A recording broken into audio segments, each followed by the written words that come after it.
नमस्कार. कथाबुक मराठी या चॅनलमध्ये तुम्हा सर्वांचं मनापासून स्वागत. लोहजंगच वाल्मिकी झाला. तो समोरून येणाऱ्या माणसांची संख्या मोजत होता. ती पांढरी शुभ्र वस्त्र आलेले 7 जण होते. चमकत्या ताऱ्यासारखे ते दिसत होते.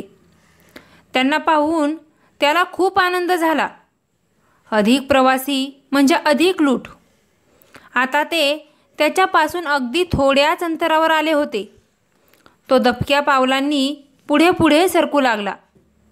झाडामागे लपून त्याने त्यांच्याकडे निरखून पाहिलं. या 7 जणांमध्ये काहीतरी अद्भुत होतं. त्याचा वेग मंदावला. तेवढ्यात थांबा, त्याने आरोळी ठोकून त्या 7 जणांसमोर उडी मारली. स्वतःचा जीव प्रिय असेल तर मी सांगेन ते करा. पण ते अजिबात घाबरले नव्हते. डोळ्यामध्ये भीती नव्हती. त्यांच्या चेहऱ्यावर अपार शांती दिसत होती. तो म्हणाला, तुमच्याजवळील सर्व मौल्यवान वस्तू माझ्या हवाली करा, अन्यथा सर्वांना ठार मारेन. पहिला वाटसरू हसला आणि म्हणाला, तुझ्या कोयत्यावरील सुकलेलं रक्त पाहून सर्व पैसा अडका तुला दिला तरी तू आम्हाला मारशीलच. तो हसला आणि म्हणाला, हो, मारूनच टाकीन. तू लोहजंग आहेस ना? दुष्काळ पडल्यापासनं वाटसरूंना लुटून नंतर त्यांची हत्या करणारा दरोडेखोर मीच तो. तू जंगली श्वापदासारखी शिकार का करतोस? त्यातील एक जण म्हणाला, स्वतःची शिकार होण्यापेक्षा दुसऱ्याची शिकार केलेली बरी. सगळा ऐवज मुकाट्याने माझ्या हवाली करा, तर हत्या कमी वेदनादायक असेल.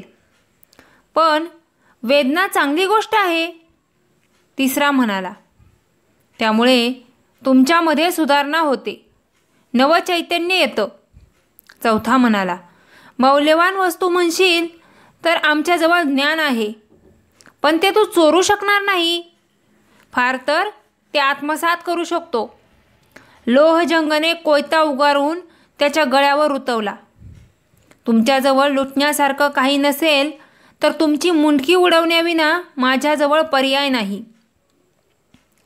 तुझ्यासाठी एक प्रश्न आहे, त्याचं उत्तर दे आणि मग खुशाल आम्हाला मार. पाचवा म्हणाला. विचारा. लोहजंग म्हणाला, आपल्या परिवाराचं पालनपोषण करण्यासाठी तू ही लुटालूट आणि हत्या करतोस, हे खरं आहे ना? हो, खरं आहे. मी काय करतो हे माझ्या घरच्यांना माहीत आहे. लुटलेल्या वस्तूचा ते आनंदाने स्वीकार करतात. तू करत असलेल्या पापांच्या परिणामांचाही ते तितक्याच आनंदाने स्वीकार करतील का? पापांचे परिणाम? मेल्यानंतर तू नरकातच जाशील, हे निश्चित. तुझं कुटुंबीयसुद्धा तुझ्यासोबत नरक यातना भोगायला तयार असतील का? पुढील जन्मी तुला पापाची किंमत चुकती करावी लागेल. तू जे करतोस ते त्यांच्यासाठीच ना? मग त्याबद्दल तुला होणाऱ्या प्रत्येक शिक्षामध्ये ते सहभागी होतील का? लोहजंगला काय उत्तर द्यावं हे कळेना. प्रश्नामुळे त्याच्या काळजाला घरं पडली होती. खोल विचार करून सुद्धा त्याला सुचत नव्हतं.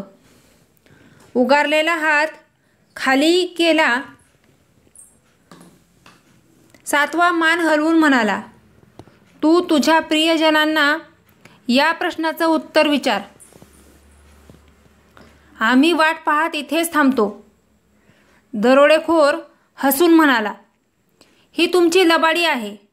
मला गोंधळून टाकायला बघताय तुम्ही. मला उत्तर विचारायला पाठवून पळ काढायचा विचार आहे तुमचा. आम्ही तसं कधीच करत नाही. आमचा शोध घे, आम्ही इथेच असू. लोहजंग घरी जायला निघाला. ऋषींनी त्याच्या मनातील सर्व शंका दूर केल्या होत्या. पण तू परत येईल तेव्हा ते सगळेजण तिथेच वाट पाहत असतील असा विश्वास त्याला वाटत होता. घरी पोहोचल्यावर लुटारूनं कुटुंबियांना प्रश्न विचारला, तू कुकर्म केलीस, शिक्षा मी का भोगायची? पत्नी म्हणाली, तुझा हा कोयताही तुझ्या शिक्षेत भागीदार होणार नाही. कोयता चालवणारा हात तर तुझाच होता. तो सुन्न होऊन परतला. कोयता घट्ट पकडला होता. पातं तुटलं होतं.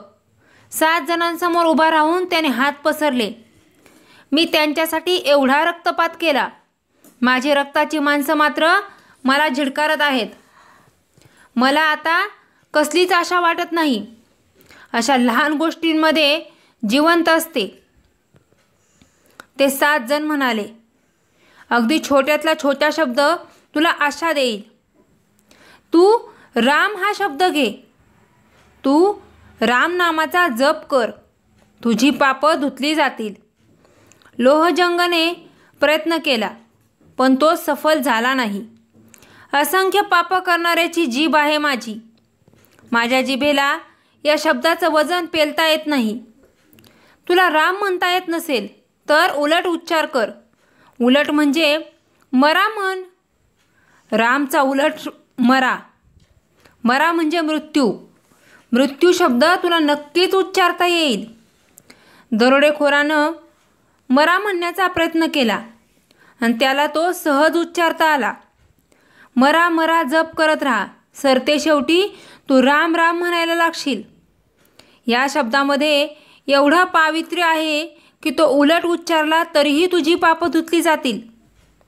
तुझ्या नावाचा अर्थ लोहाच्या मांड्या असलेला. तुझ्यामध्ये लोहासारखी ताकदवार इच्छाशक्ती आहे हे विश्वाला दाखवून दे. लोहजंगने वंदन करून विचारलं, कोण आहात आपण? आम्ही सप्तऋषी आहोत.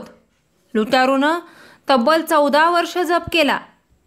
सप्तऋषींनी संरक्षक कवच घालावं तशी मुंग्यांनी त्यांच्यावर 7 वारुळं केली.